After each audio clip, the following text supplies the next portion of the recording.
Okay, today we are going to talk about the three big regions of the United States. First off, let's define a region. A region is an area that shares one or more features, including landforms and weather. So in this case, our map is split up into 5 smaller sections, but we're going to discuss the 3 big split ups of our country. That includes the western, central, and eastern parts of the country. Let's begin with the western part. So we're going to talk about the states, the landforms found here, and the climate. So the western states are some of the bigger states in our country. So that would include Washington, Oregon, California, Nevada, Idaho, Utah, Arizona, and of course Alaska and Hawaii, even though they don't touch.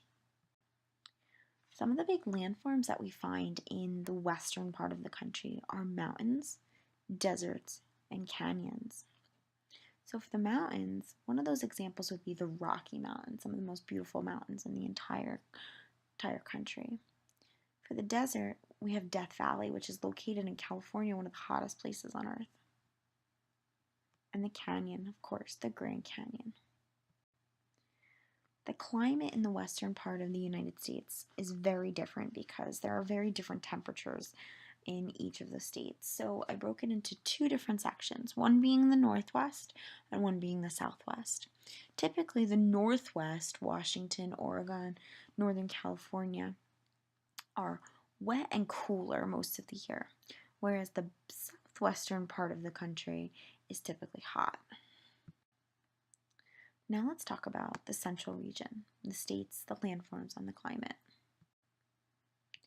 The central part of the United States is pretty big, and it covers states like Montana, North Dakota, South Dakota, Minnesota, Iowa, Nebraska, Wyoming, Colorado, Kansas, New Mexico, Oklahoma, Texas, Louisiana, Arkansas, and Missouri. Some of the landforms that the central part of the United States is known for are its plains, such as the Great Plains, which takes over most of this region, its rivers, specifically the Mississippi River, and its lakes, the Great Lakes, which take up a pretty big chunk of the northern part of the central region. The climate in the central region is typically dry and warm, but during the winter it can become very cold and it's very harsh, meaning that there's a lot of snow and weather. The eastern part of the United States, we'll talk about the states, the landforms, and the climate. So the eastern is a bit bigger.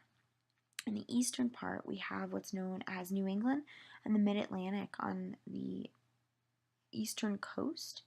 So it's split into the north and the south, and it begins up in the north with Maine, New Hampshire, Vermont, Massachusetts, Rhode Island, Connecticut, New York, New Jersey, Pennsylvania, Delaware, Maryland, West Virginia, Virginia, North Carolina, South Carolina, Georgia, Florida, Alabama, Mississippi, Tennessee,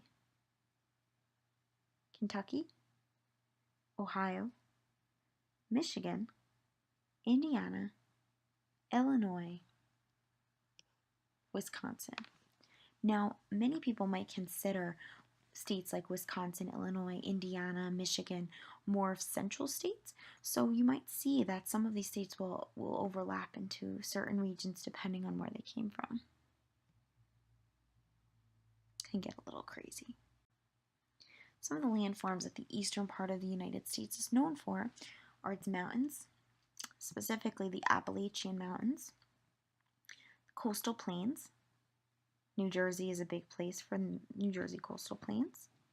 It's rivers, such as the Delaware River, and it's wetlands, such as the Everglades down in Florida. And because the eastern part of the United States is so big, the climates can be very, very different. Typically, you have mild temperatures with moderate rainfall throughout the whole region. In the northern part of this region, winters can become very cold and snowy, specifically up in Wisconsin, Michigan, states that north. In the south, it's typically warm most of the year. So that's a little bit about the 3 regions of the United States. Thank you for listening.